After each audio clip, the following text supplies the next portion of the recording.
السلام عليكم أصحابتي ذا صوت وهذا وسامية بيوتي and cooking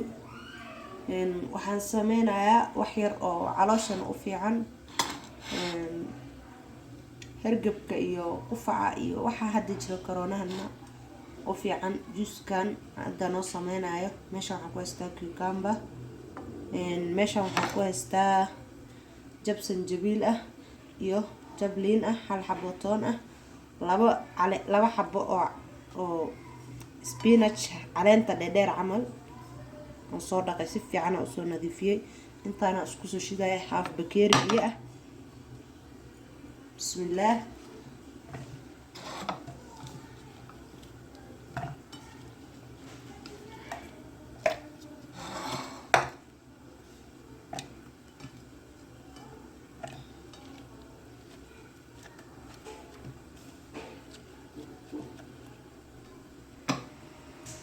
intii saasan ka soo dhigay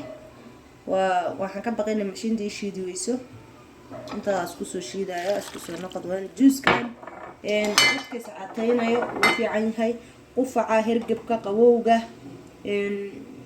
inkastoo cudur xun u jiro ilaahay naga badbaadiyo asagana biyo ka qayb qaadanaya waxaa cabi kartaa lunch cabi kartaa waxaa cabi kartaa subaxi habeenkii oo kale waa cabi kartaa dadka is caateynayaan oo kale subaxii ay cabi karaan laakiin aan isma caateynayo xoogaa qabow waa jiro saasa u shiidanaya soo dhawaada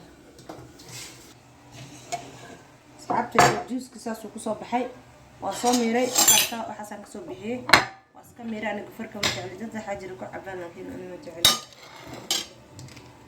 juuskaas nadiifka kasoo baxay bismillaah intaas kasoo baxday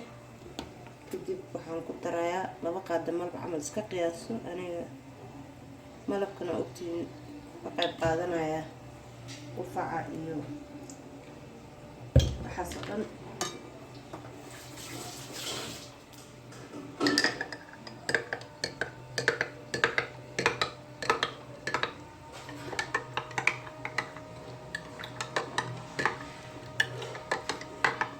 juuskan qofka cabaa qabow iyo qofka tuna ma arkayo dhanna waad ka caatoobi qofka raba inuu saacatee laakiin dadka aan inay saacateeyaan waxay cabi karaan markay cuntada cunaan kadib kuwa aanan maxaa la jiray